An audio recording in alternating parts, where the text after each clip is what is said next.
Welcome, welcome, welcome. Hi there, folks.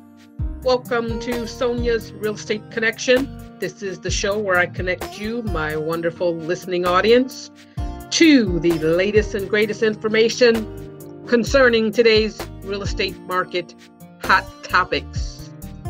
I want to welcome you to today's show and thank you for tuning in. Once again, I'm your hostess, Sonia Mays, real estate broker and owner of Midwest Executive Realty at Park Place in Milwaukee, Wisconsin. Our office is located in the 53224 zip code area. We are just east of Highway 145 and west of 107th and Good Hope Road in northwest Milwaukee, just minutes away from Germantown and Menominee Falls. We provide real estate and property management services in southeastern Wisconsin, covering 6 counties, including Milwaukee, Waukesha, Washington, Ozaukee, Racine, and Kenosha counties. We are a real estate firm that represents buyers and sellers, investors and organizations, as well as banks and financial institutions in their real estate transactions, dealing with residential and commercial real estate in the great state of Wisconsin. I am a full-time licensed broker, proud to serve greater Milwaukee and surrounding areas in southeastern Wisconsin. And once again, on behalf of the company, I want to thank you for tuning in to this episode on the Understanding the City of Milwaukee Scope of Work document. It's always a pleasure and honor to serve my listening audience in this capacity. I'm here to help empower and educate. And as always, I'm delighted to share my time, energy, knowledge, and resources with you. All right, folks, let's get right into it. As the topic states, today we're talking about the City of Milwaukee Scope of Work. We'll explain what it is. We'll go through it. We'll explain how it works and why it's necessary, a necessary requirement and document for you to purchase any city-owned property in the City of Milwaukee. What it is, the scope of work is a list of repairs, both interior and exterior, repair work that's needed to bring the property up to code, or as the scope of work document states at the top of the document there, it states that it represents the minimum requirements to meet health and safety issues. Okay, now these are minimum requirements, so it's not a full list of repairs. There may be other items that come up, but this is represents the minimum requirement to meet the city health and safety issues. All right, this document is typically provided for all City of Milwaukee properties. It's usually anywhere from a couple of pages to it can be as long as several pages in length. It is used for residential properties only. So if you're purchasing a commercial property from the city, a commercial property that's city-owned, then you will not find a scope of work on a commercial city-owned property, as they do not issue a scope of work on commercial properties. For the commercial properties, you have to provide your own scope of work or a renovation estimate cost based on your contractor bid or estimate for the city-owned commercial properties. However, if you're in the market for residential properties, be it a single family, duplex, or multi-unit, typically up to 40 units on a residential city-owned property, then there would be a scope of work available. Now, the scope of work is listed on the city website or the city webpage under the property listing, just below the property address.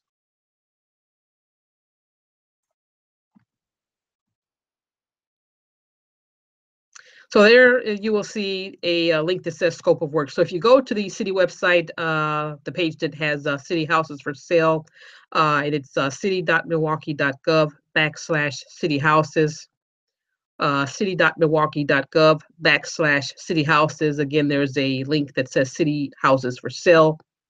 You click on that link, and then you'll see current listing and extended listing.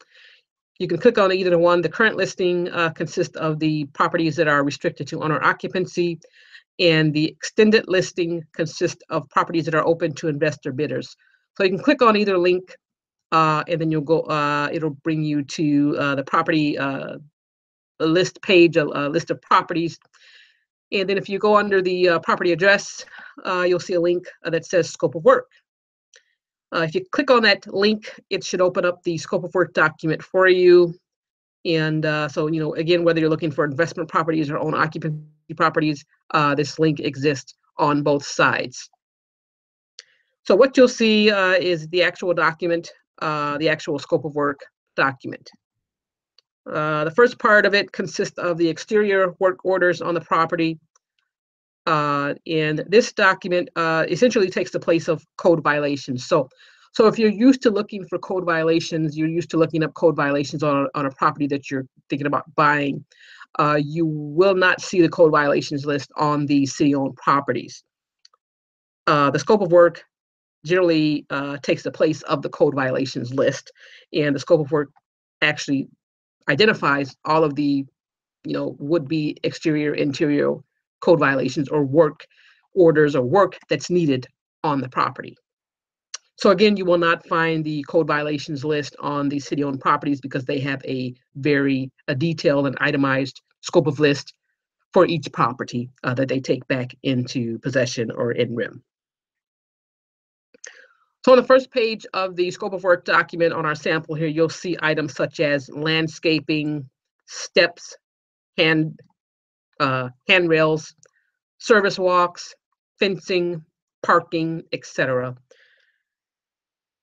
If you follow the line item to the right where it says cost, if you do not see a number in that column or in the cost column, then there's nothing there to worry about as far as the city is concerned.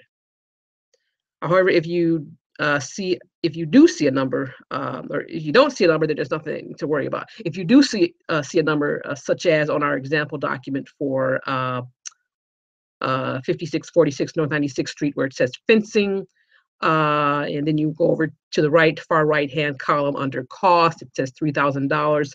Then this is an item that will need to be addressed after closing. So if you see on the scope of work,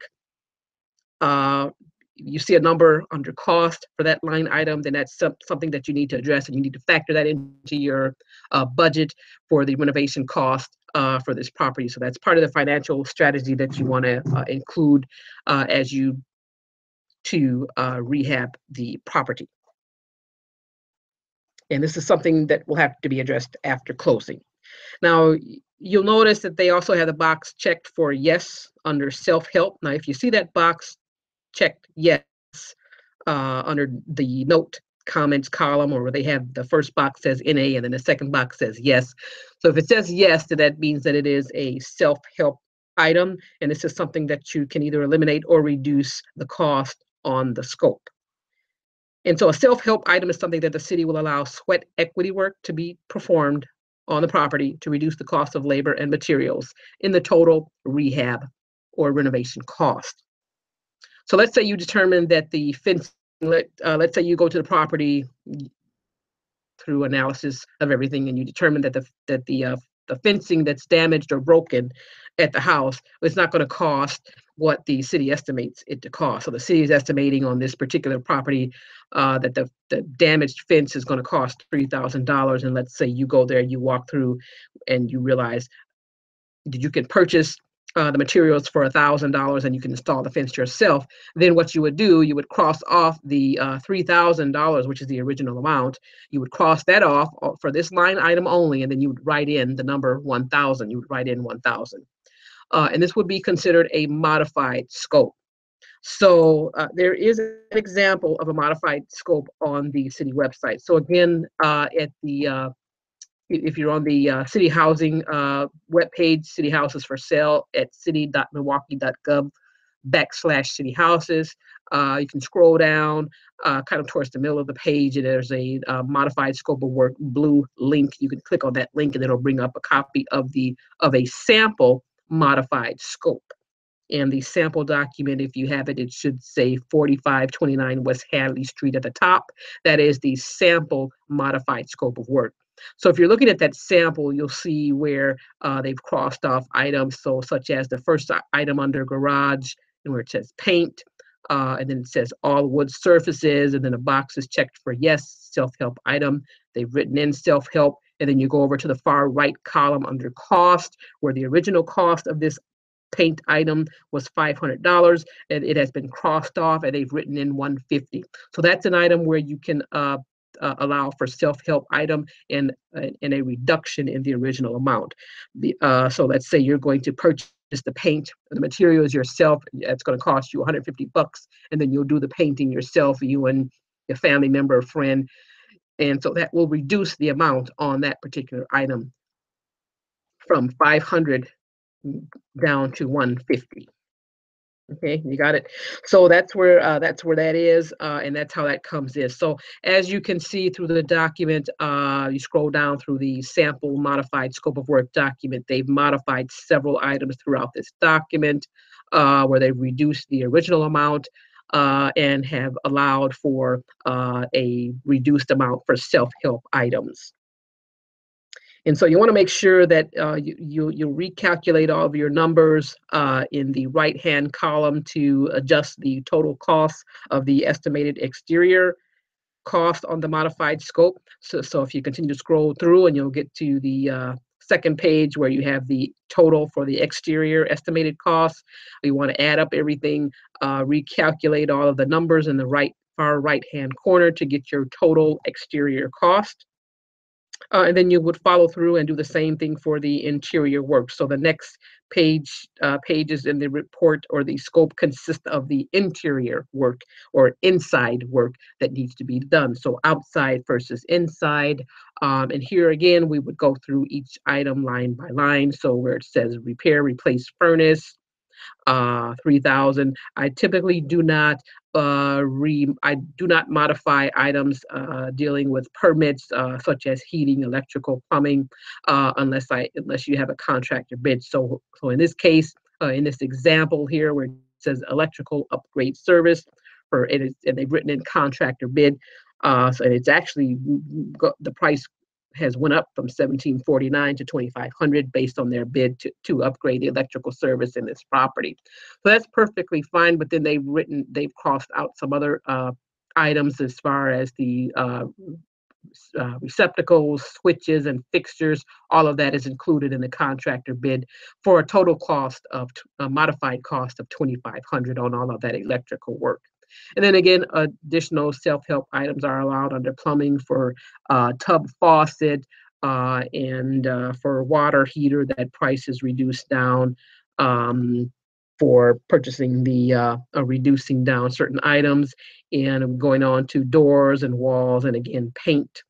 And then smoke detectors is something that you can personally install yourself. You do not need a licensed contractor to install a smoke detector or to paint or to put up doors. So those items I typically reduce them because they do not require licensed contractors to perform that work, and no permits would have to be pulled.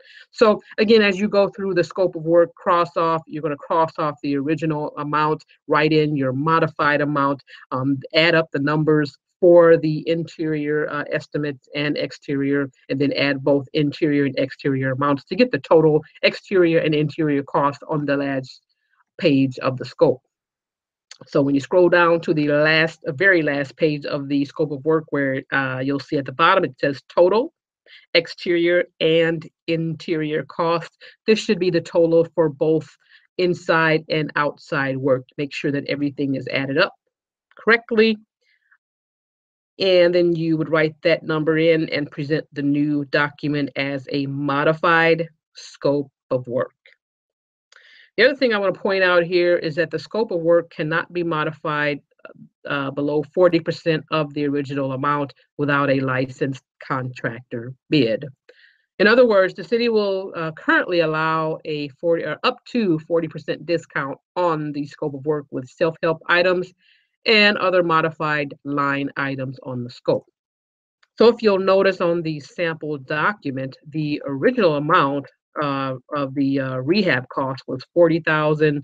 $590. It looks like 40590. If you take 40% off that price, then the new modified amount would be 24,354. So that would be 60% of the 40,590.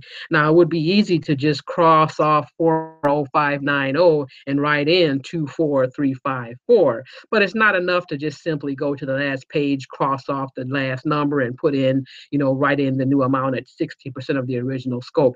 You need to go through the scope page by page, line by line, to determine which items can actually be modified or reduced by sweat equity, such as paint, smoke detectors, doors, windows, anything that doesn't require a permit.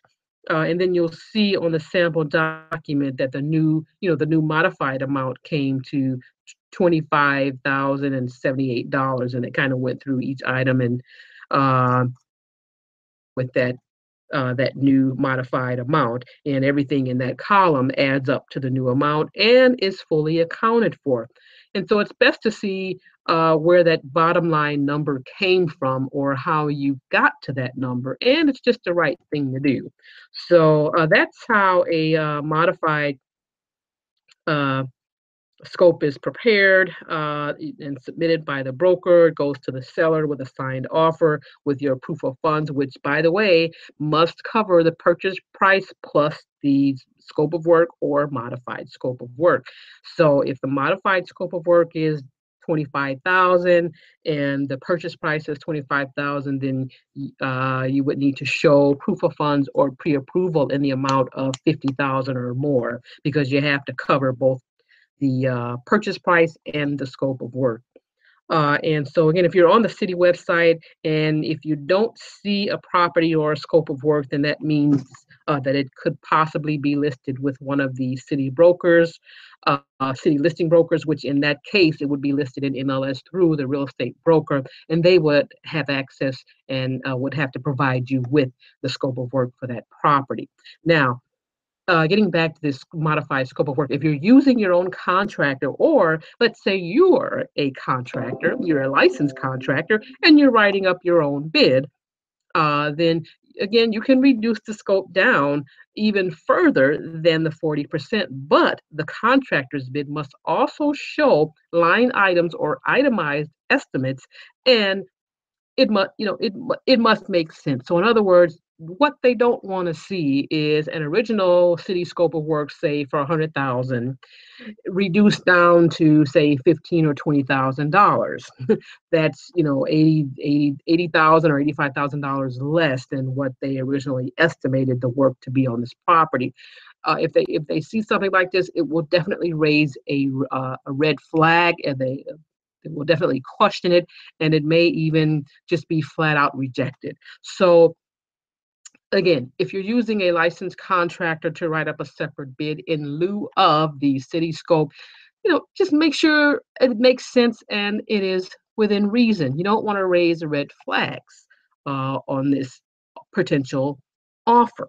So if you do these things, you'll be much closer to getting an accepted offer, to getting a winning bid and a scope of work, and then eventually a successful closing on a city-owned property. So again, it's the right thing to do. It's the best practice strategy, and it's a more solid financial strategy for you as you work through this investment project.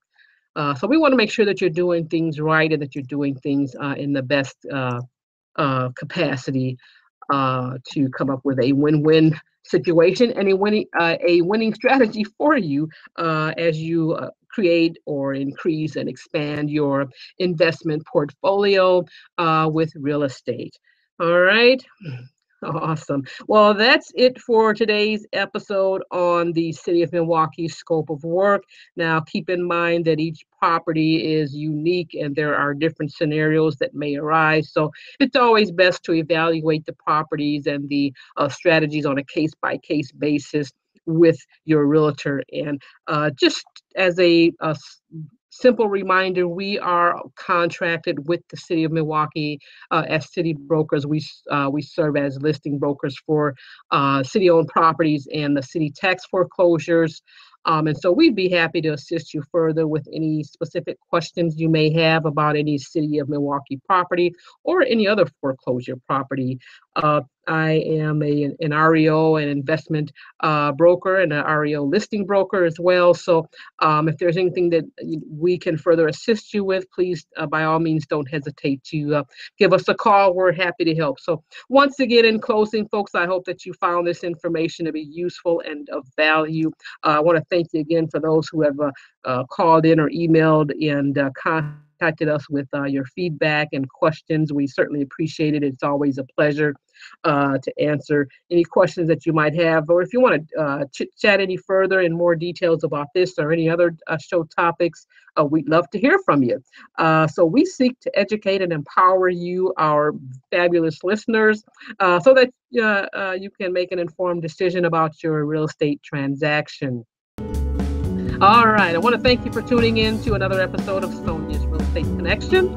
It is always a pleasure and honor to serve my listening audience in this capacity. And folks, if you have any other questions about today's topic or any other topics, please send them in, give us a call. You can reach us toll free at 844-777-7725. Again, that toll-free number is 844-777-7725, or give us a call at the office, 414-395-8771. We're open Monday through Friday, 9 a.m. to 5 p.m. Central Standard Time. Weekends by appointment, weekends and evenings by appointment. We're always available to take your calls. We do periodically. We check voicemail constantly and respond to email. So again, feel free to give us a call at the office, 414-395-8771, or you may send us an email to info@midexec.com. We have a great commercial real estate agent, Randy Jones. He's always available to answer any questions you might have and help you out with your real estate needs. Randy Jones at 414-395-8086. Again, 414-395-8086 to reach Mr. Randy Jones, or you can email him at randy@midexec.com. Again, randy@midexec.com. Folks, don't forget to check out our website for more information on city listings, REOs, foreclosures, and investment properties. Or if you want to know what's going on in your neighborhood or in your area, check us out, MidwestExecutiveRealty.com. Again, MidwestExecutiveRealty.com. Thank you so much, people. I'm Sonia Mays. I'm your local and trusted real estate broker with Midwest Executive Realty at Park Place in Milwaukee, Wisconsin. We're located in zip code 53224, just east of Highway 145, and we're just a few minutes south of Menominee Falls, providing residential and commercial real estate assistance and services to you. Again, we're here to serve your real estate needs, one family at a time. Thank you so much for tuning in. I'll talk to you again real soon. Make it a great day.